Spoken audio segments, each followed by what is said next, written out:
سمرا کو نہیں پتا کہ میں یہاں آیا ہوں، کیونکہ سمرا کے بغیر مجھے عزت نہیں ملے گی۔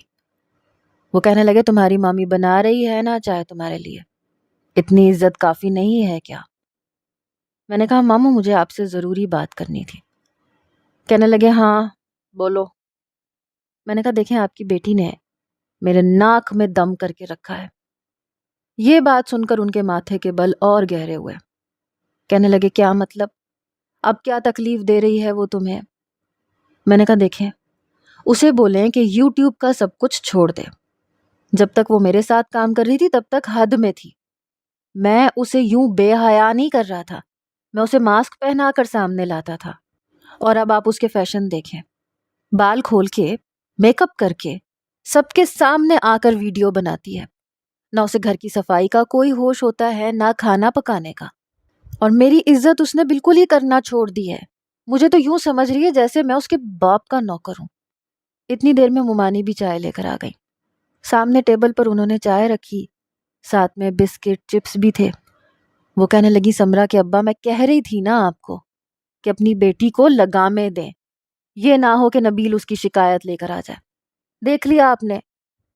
میرے ماموں میری ممانی کو غصے سے دیکھنے لگے، کہنے لگے تم چپ کرو، پہلے کام اسی نے شروع کیا تھا۔ جب اس نے چینل بنایا تھا اور اس کو ساتھ لے کے آتا تھا تو تب میں نے کہا تھا کہ دیکھو میاں حد میں رہو، اس کام کا انجام بہت برا ہوتا ہے، لیکن تب تو اس نے میری ایک نہیں سنی تھی۔ تمہیں پتہ ہے نا ہم دونوں گئے تھے اس کے گھر پہ، ہم نے ان دونوں کو سمجھایا تھا، تب یہ بیوی کا سگا بنا ہوا تھا، کہتا تھا ہمارے معاملات میں نہ بولو، میں جانوں اور میری بیوی جانے۔ تب میری بیوی کیے جا رہا تھا۔ اب جب وہ خود مختار ہو گئی، 4 پیسے کمانے لگ گئی، تو اب اسے یہ فکر ہے کہ وہ اس کی بات نہیں سنتی۔ میں نے کہا پھر بھی آپ ماں باپ ہیں، آپ سمجھائیں اسے، میں کہوں گا تو پھر آپ کو شکایت ہوگی کہ ہماری بیٹی کے ساتھ ظلم و ستم کرتے ہو تم۔ ماموں کہنے لگے غلطی تمہاری بھی ہے، ارے بھائی کوئی نوکری ڈھونڈتا ہے انسانوں والا کام کرتا ہے، ہمارے خاندان میں کبھی کسی نے یہ بے غیرتی کی ہے جو تم کر رہے ہو؟ میں نے کہا پہلے انسانوں کی طرح نوکری ڈھونڈی تھی، نہیں ملی۔ وہ کہنے لگے تو چھوٹی موٹی نوکری کر لیتے نا، تمہارے بھی نخرے شاہانہ ہیں کہ بھئی بڑے آفس میں ہی کام کرو گے، بڑے لیول پہ ہی کام کرنا ہے۔ انسان پہلے چھوٹے سے شروع ہوتا ہے، آہستہ آہستہ اس کی ترقی ہوتی ہے، لیکن نہیں، تمہارے تو خواب آسمان کو چھونے کے تھے۔ میں نے کہا ٹھیک ہے، کوشش کرتا ہوں نوکری ڈھونڈنے کی، لیکن آپ سمرا کو سمجھائیں، ابھی میں آپ کو صاف صاف کہہ رہا ہوں اپنا گھر برباد کر بیٹھے گی یہ، میں یہ سب برداشت نہیں کر سکتا۔ وہ اپنے منہ پہ میک اپ تھوپ کے سب کے سامنے بال کھول کے باتیں کرتی رہتی ہے۔ اس بات پر میرے ماموں نے بھی اپنی نظریں جھکا لی تھیں اور ممانی نے بھی۔ میں نے چائے اور بسکٹ کھائے اور بڑے روب سے اٹھ کر گھر آ گیا۔ تب تک شاید ماموں اور ممانی کا فون سمرا کو آ چکا تھا۔ جیسے ہی میں گھر آیا تو تب ہی بیٹھی تھی، کہنے لگی ٹھنڈ پڑ گئی تمہارے دل میں، بڑا شوق تھا تمہیں میری شکایتیں لگانے کا۔ میں نے کہا اپنی حدود میں رہو گی تو میں بھی تمہاری شکایت نہیں لگاؤں گا، تم حد سے تجاوز کرو گی تو مجھے شکایت لگانی پڑے گی۔ یہ کہتے ہوئے میں اپنے کمرے میں جانے لگا تو اس نے میرا بازو پکڑ لیا، کہنے لگی نبیل میں تم پر ڈیپینڈنٹ نہیں ہوں، اپنا کما سکتی ہوں اور کھا بھی سکتی ہوں۔ میں نے کہا اس بات سے کیا مطلب ہے تمہارا؟ کہنے لگی مجھے تمہاری ضرورت نہیں ہے، تم سے زیادہ پیسے کما سکتی ہوں میں۔ وہ مجھے یوں تیور دکھا رہی تھی جیسے سب کچھ وہ کر رہی ہے اور میں اس کی کمائی کھا رہا ہوں۔ میں نے کہا میں نوکری ڈھونڈ رہا ہوں، جیسے ہی مجھے نوکری ملے گی میں اپنا چینل ختم کر دوں گا اور تم بھی یہ تماشا ختم کرو گی، ویسے ہی رہو گی جیسے پہلے رہتی تھی۔ کہنے لگی کیوں؟ میں کیوں رہوں ویسے؟ میری کامیابی تم سے برداشت نہیں ہو رہی نا، میں یہ کام نہیں چھوڑوں گی۔ میں نے کہا اچھا، میں بھی کافی سنجیدہ ہو رہا تھا۔ میں نے کہا دیکھو میں بہت آرام سے تم سے یہ کہہ رہا ہوں کہ تم یہ سب کچھ بند کر دو۔ کہنے لگی اگر نہ کروں تو کیا کرو گے؟ میں نے کہا میں وہ کروں گا نا کہ تم زندگی بھر یاد کرو گی۔ کہنے لگی تم نے جو کرنا ہے کر لو، تمہارا کوئی احسان نہیں ہے مجھ پہ جو میں تمہاری باتیں سنوں یا تمہارے روب میں آؤں۔ اپنا کماتی ہوں اور اپنا کھاتی ہوں اور بہت اچھا کھاتی ہوں۔ ایسے لگا جیسے اس نے میرے منہ پہ ذلت کا تماچا مارا ہو۔ میں نے کہا ٹھیک ہے، اپنا کماتی ہو، اپنا کھاتی ہو، تو جاؤ اپنے باپ کے گھر جا کے رہو، اپنے باپ کے گھر میں جا کے رہو اور وہاں جا کے ایسی ویڈیوز بناؤ، میں دیکھتا ہوں وہ تمہیں کتنے دن یہ سب کچھ کرنے دیتے ہیں۔ وہ کہنے لگی کیا سمجھتے ہو تم مجھے چھوڑ دو گے تو کیا میں الگ گھر نہیں لے سکتی یا اکیلی نہیں رہ سکتی؟ اس کی اس بات نے مجھے حیران کیا تھا۔ میں اس کے سامنے جا کے کھڑا ہو گیا، اسے غصے سے دیکھنے لگا۔ میں نے کہا تمہارا دماغ زیادہ خراب نہیں ہو گیا؟ کہنے لگی ہاں، رہوں گی اکیلی۔ میں نے کہا اچھا۔ پھر میں نے فون جیب میں سے نکالا، ماموں کا نمبر ملایا۔ میں نے کہا آپ فوراً سے پہلے گھر آئیں، مجھے آپ لوگوں سے بات کرنی ہے۔ سمرا نے میرے ہاتھ سے موبائل چھینا، فون بند کر دیا۔ میں نے کہا یہ کیا بدتمیزی ہے؟ کہنے لگی جو تم کر رہے ہو نا وہ بدتمیزی ہے، اگر تمہیں اپنی مرضی سے جینے کا حق ہے تو مجھے بھی ہے۔ میں یہ انداز سمرا کا پہلی بار دیکھ رہا تھا۔ بے شک وہ بد زبان تو پہلے سے ہی تھی، لیکن میرے ساتھ اس نے کبھی ایسا نہیں کیا تھا۔ بہرحال کچھ ہی دیر میں ماموں اور ممانی آ گئے۔ میں نے کہا یہ کہہ رہی ہے کہ یہ یہاں نہیں رہنا چاہتی اور یہ الگ رہے گی۔ یہ سن کر میرے ماموں اور ممانی اسے سمجھانے لگے، اس پہ بھی غصہ کرنے لگے کہ تم نے یہ کیا تماشا لگا رکھا ہے، چھوڑو اس تماشے کو، نبیل بھی کہیں نہ کہیں نوکری کر لے گا اور تم گھرداری سنبھالو جیسے ہر عورت سنبھالتی ہے۔ وہ کہنے لگی جی نہیں، میں وہ کروں گی جو میرا جی چاہے گا۔ ماموں اور ممانی تو اس کی ہٹ دھرمی دیکھ کر حیران تھے، وہ تو کسی کی بھی بات سننے اور ماننے کو تیار ہی نہ تھی۔ میرے سسر اپنی بیٹی کی ضد اور ہٹ دھرمی دیکھ کر پریشان ہو گئے۔ پہلی بار میں بھی سمرا کا یہ انداز دیکھ کر پریشان ہوا تھا۔ وہ کبھی بھی ایسی نہیں تھی، اتنی ضدی تو کبھی بھی نہیں تھی۔ ہاں ٹھیک ہے، ہمارے درمیان کبھی بھی مثالی محبت نہیں تھی، لیکن محبت تو تھی۔ میں اس سے لڑتا تھا لیکن اس سے پیار بھی کرتا تھا۔ 2.5-3 سال گزر چکے تھے اور یہ کم نہیں ہوتے۔ حالات کی ستم ظریفی کی وجہ سے جو کام میں نے شروع کیا تھا اب مجھے اس کے نقصانات نظر آنے لگے۔ میں اپنا گھر توڑنا نہیں چاہتا تھا، لیکن وہ اپنی ضد پر قائم تھی۔ کہنے لگی سب کچھ چھوڑ دوں گی، ماں باپ کو بھی، شوہر کو بھی، لیکن ولاگنگ نہیں چھوڑوں گی۔ میرے ماموں ممانی بہت غصے میں تھے۔ میرے ماموں نے سمرا کو تھپڑ مار دیا، کہنے لگے مجھے نہیں پتا تھا تم اتنی زیادہ بدتمیز ہو جاؤ گی۔ وہ آنکھیں جھکا ہی نہیں رہی تھی، اپنے باپ کی آنکھوں میں آنکھیں ڈال کر دیکھ رہی تھی۔ کہنے لگی مجھے یہاں رہنا ہی نہیں ہے۔ آخر کار مجھے ہار ماننی پڑی۔ پہلی بار میں نے سمرا کو منایا۔ میں نے کہا ٹھیک ہے، تمہیں ولاگز بنانے ہیں بناؤ، لیکن میرے ساتھ اپنا رویہ ٹھیک رکھو۔ ماموں اور ممانی جب دل برداشتہ ہو کے جا چکے تھے، اس دن سمرا نے کچھ نہیں کھایا، حالانکہ میں نے اس کی منت سماجت کی کہ کھانا کھا لو۔ کہنے لگی تمہیں بہت شوق تھا نا میری شکایت لگانے کا، مجھے کمزور نہ سمجھو۔ بہرحال میں دوبارہ سے نوکری تلاش کرنے لگا۔ اس بار میں نے ناک اونچی نہیں رکھی تھی، بلکہ ایک چھوٹی سی کمپنی میں کام شروع کر دیا جس کی تنخواہ 35,000 تھی۔ جس گھر میں رہتا تھا اس کا کرایہ 10,000 تھا، بجلی کا بل ملا کے 15,000، گھر کا راشن ہم دونوں میاں بیوی کے حساب سے 7-8 ہزار میں آ جاتا تھا، کچھ پیٹرول کا خرچہ، کچھ دوسرے اخراجات۔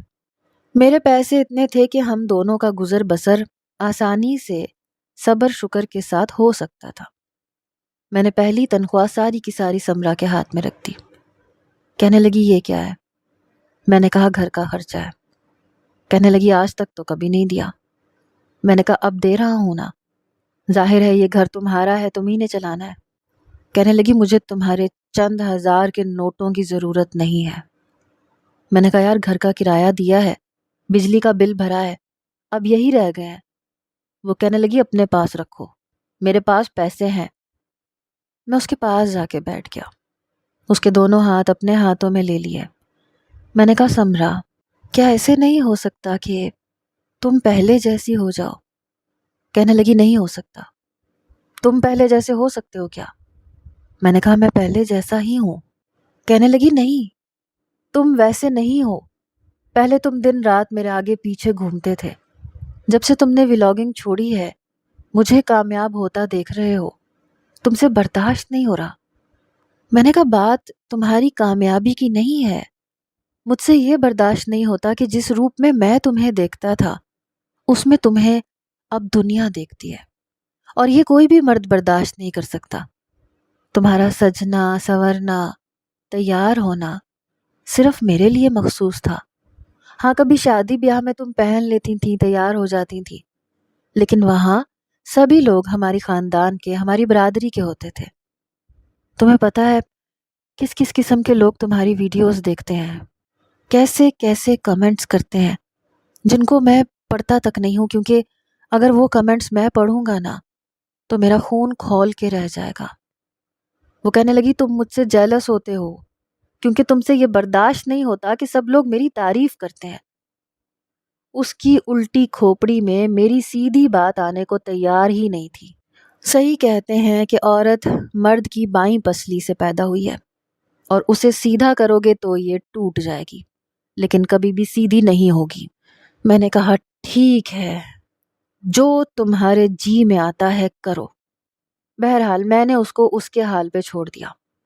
اب یہ تھا کہ وہ مجھے گھر کا کھانا پکا کے دے دیتی تھی، اور میں نے اپنی توجہ اپنے کام پہ دینا شروع کر دی۔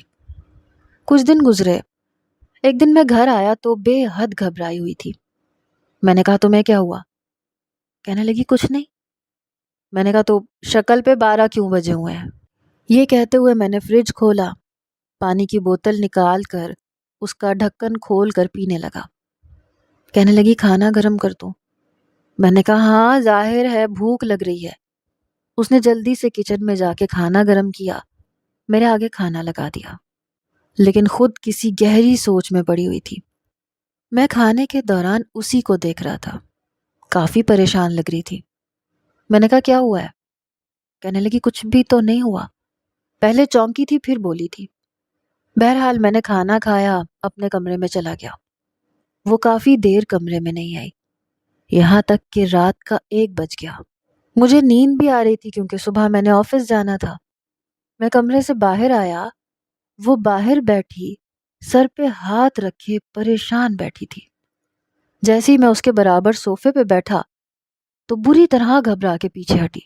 میں نے کہا سمرا تمہیں کیا ہوا؟ یہ ہونکوں والی شکل کیوں بنا رکھی ہے؟ کہنے لگی مجھے کیا پتا تھا تم ہو، ڈر گئی میں۔ میں نے کہا تم ڈر گئی؟ اچھا تم ڈرتی بھی ہو؟ میرے مسکرانے پر ہنسنے پر اس نے مجھے گھور کے دیکھا۔ میں نے کہا اچھا چلو کمرے میں آؤ نا یار۔ کہنے لگی کیا مطلب کمرے میں آؤ؟ میں نے کہا کیا ہو گیا، پہلی بار تمہیں کمرے میں بلا رہا ہوں کیا؟ میں نے اس کا ہاتھ پکڑا، اسے کمرے میں لے آیا۔ پتہ نہیں کیوں مجھ سے کترانے کی کوشش کر رہی تھی۔ ایسے ہی میں اس کو بیڈ پہ لے آیا، پھر بیڈ پہ لیٹ گیا، لیکن وہ ابھی بھی بیٹھی ہوئی تھی۔ میں نے کہا کم آن یار، مجھے صبح آفس بھی جانا ہے۔ کہنے لگی تو میں کیا کروں؟ میں نے کہا تم بچی ہو، تمہیں نہیں پتا؟ اب تم سیدھے شرافت سے میرے پاس آؤ گی یا پھر میں تمہاری منت سماجت کروں؟ جیسے ہی میں اس کے قریب ہونے لگا وہ فوراً بیڈ سے اٹھ کے کھڑی ہو گئی۔ کہنے لگی نبیل مجھ سے دور رہو۔ میں نے کہا کیوں دور رہوں، کیا ہو گیا تمہیں، پاگل تو نہیں ہو گئی ہو؟ کہنے لگی میں مجھے بہت گھٹن ہو رہی ہے، میرا دم گھٹ رہا ہے۔ میں نے اسے آنکھیں دکھائیں۔ میں نے کہا اتنے نخرے تو تم نے شادی کی پہلی رات بھی نہیں دکھائے تھے، آج اتنے نخرے کیوں دکھا رہی ہو؟ پتہ نہیں اسے کیا ہوا، بار بار اپنا پسینہ صاف کر رہی تھی۔ کہنے لگی میرا دم گھٹ رہا ہے، میں اس کمرے میں نہیں سو سکتی۔ یہ کہہ کے وہ باہر چلی گئی۔ میں نے کندھے اچکائے، تکیہ درست کیا اور سو گیا۔ صبح اٹھا تو لیپ ٹاپ پہ کام کرنے لگا۔ سمرا میرے برابر میں ہی بیٹھی تھی، کسی گہری سوچ میں تھی۔ میں نے کہا تم ویڈیو نہیں بنا رہی آج کل؟ کہنے لگی بس ایسے ہی، طبیعت ٹھیک نہیں ہے میری، سر میں بہت درد ہے۔ میں نے کہا اچھا تمہارے سر میں درد ہے، چلو میں دبا دیتا ہوں۔ میں نے اپنا لیپ ٹاپ بند کیا، ایک سائڈ پہ رکھ دیا۔ بڑی حیرت سے مجھے دیکھ رہی تھی۔ کہنے لگی تم میرا سر دباؤ گے؟ میں نے کہا ہاں کیوں، اب میں اتنا بھی برا نہیں ہوں۔ میں نے کہا ادھر آؤ میرے پاس، میری گود میں سر رکھو۔ وہ میری گود میں سر رکھ کر لیٹ گئی۔ میں اس کا سر دبانے لگا۔ اچانک اس کے موبائل پر بیل بجی۔ وہ بری طرح ہڑبڑا کے اٹھی۔ میں نے کہا کیا ہو گیا تمہیں؟ کیا پولیس کا فون آ گیا جو اس طرح سے ریئیکٹ کر رہی ہو؟ کہنے لگی نہیں بس درد ہٹ گیا سر کا۔ یہ کہہ کر اس نے فوراً سے فون کاٹا۔ میں نے کہا کس کا فون ہے؟ کہنے لگی پتہ نہیں۔ میں نے کہا مجھے دکھاؤ، لیکن اس نے فوراً سے نمبر ڈیلیٹ کر دیا۔ میں نے کہا میں تم سے پوچھ رہا ہوں کس کا فون تھا؟ کہنے لگی کہاں نہ کسی کا نہیں۔ پھر کہنے لگی مجھے باہر کام ہے۔ یہ کہہ کر اپنا موبائل لے کر باہر چلی گئی۔ ایک بار میرے دوستوں نے پارٹی رکھی، کہنے لگے لیٹ نائٹ تک بیٹھیں گے۔ میں نے کہا ٹھیک ہے۔ میں نے سمرا سے کہا کہ آج میرا کھانا مت پکانا۔ کہنے لگی کیوں، آج کیا ہے؟ میں نے کہا یار دوستوں میں دعوت ہے، دیر ہو جائے گی، ایسا کرنا کھانا کھا کے سو جانا، مجھے رات کے 2 بھی بج سکتے ہیں، 3 بھی بج سکتے ہیں۔ بہرحال رات کے 2:30 جب میں گھر آیا تو گھر کی ڈور بیل بجائی تو مجھے تیز تیز قدموں کی آواز آئی، جیسے کسی نے بھاگ کے آ کے دروازہ کھولا ہو۔ میں نے دیکھا سمرا کی حالت بڑی عجیب تھی، گلے میں دوپٹہ نہیں تھا، بال بکھرے ہوئے تھے، میرے سینے کے ساتھ لگ گئی، روئے جا رہی تھی۔ میں نے کہا کیا ہوا تمہیں؟ لیکن وہ کچھ بتانے کی پوزیشن میں ہی نہیں تھی۔ میں نے کہا سمرا کیا ہوا ہے؟ کوئی آیا تھا کیا؟ چور آیا تھا؟ لیکن وہ بہت خوفزدہ تھی، بہت زیادہ ڈری ہوئی تھی۔ میں نے اسے اپنے ساتھ لگایا، باہر کا دروازہ بند کیا، اسے کمرے میں لے کے گیا، بیڈ پہ بٹھایا، بیڈ کی چادر بکھری ہوئی تھی۔ میں نے کہا کون آیا تھا؟ کہنے لگی وہ آیا تھا۔ میں نے کہا وہ کون، چور آیا تھا؟ کہنے لگی نہیں۔ پھر کہنے لگی تم ٹھیک کہتے تھے، لڑکیوں کو ولاگنگ نہیں کرنی چاہیے، اب نہیں کروں گی، سب کچھ چھوڑ دوں گی، تمہارے تھوڑے سے پیسوں میں گزارا کر لوں گی۔ میں نے کہا کیا ہوا ہے مجھے بتاؤ۔ اس بار میرا لہجہ اونچا تھا۔ میں نے کہا کون آیا تھا؟ میں چھوڑوں گا نہیں اسے، کیا ہوا ہے مجھے بتاؤ۔ کہنے لگی کافی دنوں سے ایک نوجوان مجھے پریشان کر رہا تھا، شاید میری ویڈیو دیکھ کر پاگل ہو گیا تھا، پہلے تو دھمکیاں دیتا رہتا تھا کہ اگر میں نے اس سے بات نہیں کی تو وہ تمہیں بتا دے گا، پتہ نہیں اس کو میرا فون نمبر کیسے ملا۔ میں نے کہا تو تم نے مجھے کیوں نہیں بتایا، میں جا کے اس کا منہ توڑ دیتا۔ کہنے لگی میں ڈر گئی تھی کہیں تم مجھ پہ شک نہ کرو۔ میں نے کہا تم پاگل ہو گئی ہو، تم پہ کیوں شک کروں گا، تم بیوی ہو میری، مجھے پتا ہے تم ایسی نہیں ہو۔ کہنے لگی تمہیں نہیں پتا، وہ مجھے بہت دھمکیاں دیتا تھا، کہتا تھا شوہر کے پاس گئی تو تمہارے شوہر کو سب کچھ سچ بتا دوں گا، پھر وہ تمہیں چھوڑ دے گا، طلاق دے دے گا، گندی گندی باتیں کرتا تھا نبیل۔ یہ کہہ کے وہ رونے لگی۔ میں نے کہا اس کی اتنی ہمت، نمبر دو اس کا، میں اسے زندہ نہیں چھوڑوں گا۔ کہنے لگی نہیں وہ بہت خطرناک آدمی ہے، تمہیں نہیں پتا، آج اسے یہ تک پتا تھا کہ تم دیر سے گھر آؤ گے، جیسے ہی رات کا 1 بجا وہ دیوار کود کے اندر آ گیا، اس نے نقاب پہن رکھا تھا، میرے کمرے میں آ گیا، میں سو رہی تھی جب اس نے مجھے جگایا، تمہیں نہیں پتا میں نے بڑی مشکل سے اپنی جان بچائی ہے، کہہ رہا تھا آج تمہارا شوہر نہیں ہے اس لیے میں تمہارے ساتھ رات گزاروں گا، شکر ہے تم آ گئے۔ میں نے کہا ابھی کہاں ہے وہ؟ کہنے لگی مجھے کیا پتا، تمہارے آنے سے کچھ دیر پہلے بھاگا تھا، وہ بھی میں نے اسے مارنا شروع کر دیا تھا تو کہہ رہا تھا کہ ابھی تو جا رہا ہوں لیکن پھر آؤں گا، اب مجھے بہت ڈر لگ رہا ہے۔ میں نے کہا اس کا نمبر دو مجھے۔ اس نے مجھے اپنے فون میں سے اس کا نمبر دیا۔ میں نے کہا میں دیکھتا ہوں اس کو۔ کہنے لگی تم مجھ پہ تو شک نہیں کرو گے، اب میں سب کچھ چھوڑ دوں گی، مجھے نہیں کرنی ولاگنگ۔ میں نے کہا میں کیوں شک کروں گا تم پہ، تم میری جان ہو، میری بیوی ہو۔ میں نے اس کو اپنے ساتھ لگایا، پھر مسکرانے لگا۔ تو یہ تھی وہ کہانی جو میں نے آپ کو سنائی۔ اب ذرا اصل کہانی کی طرف بھی آ جاتے ہیں۔ آپ کو شاید یاد ہوگا میں نے کہانی کے بیچ میں ایک جملہ بولا تھا کہ عورت مرد کی بائیں پسلی سے پیدا ہوئی ہے، اسے سیدھا کرنے کی کوشش کرو گے تو وہ ٹوٹ جائے گی، اس لیے میں نے گھی کو نکالنے کے لیے اپنی انگلی تھوڑی سی ٹیڑھی کی تھی۔ میں نے ایک سم خریدی، اپنے موبائل میں ڈالی، سمرا کو اس نمبر سے پریشان کرنے لگا تاکہ وہ ولاگنگ چھوڑ دے۔ لیپ ٹاپ کے سائیڈ پہ موبائل رکھتا تھا، وہ میرے برابر میں جب بیٹھی ہوتی تھی تو میں اسے مس کال دیتا تھا، وہ ڈر جاتی تھی، فون کاٹ دیتی تھی۔ میں جانتا تھا وہ میرے سامنے کبھی بھی فون نہیں اٹھائے گی، میں اسے دھمکیاں دیتا تھا، اس سے الٹی سیدھی باتیں کرتا تھا۔ میں اس کا شوہر تھا، ایسی باتیں کر سکتا تھا؟ اپنی آواز بدل کر میں نے اسے ٹھیک ٹھاک ڈرایا تھا۔ جانتا تھا کہ جیسی بھی ہے لیکن مجھ سے محبت کرتی ہے، با وفا ہے، مجھے دھوکہ کبھی نہیں دے سکتی۔ اور ابھی بھی میں دوستوں کے ساتھ دعوت اڑانے نہیں گیا تھا۔ کھانا کھا کے میں 1 بجے تک فارغ ہو گیا تھا۔ میں نے کالے رنگ کا چولا پہنا، اوپر سے ماسک پہنا اور گھر میں کود گیا تاکہ سمرا کو اچھی طرح سے ڈرا سکتا۔ اور وہی ہوا، اس نے مجھے مارنا پیٹنا شروع کیا تو میں اسے دھمکی دے کے وہاں سے واپس چلا آیا۔ پھر وہ چولا نقاب اتارا، تھوڑی دیر بعد جا کے دروازے کی بیل دے دی، اور وہی سب کچھ ہوا۔ وہ سب کچھ چھوڑ چکی تھی۔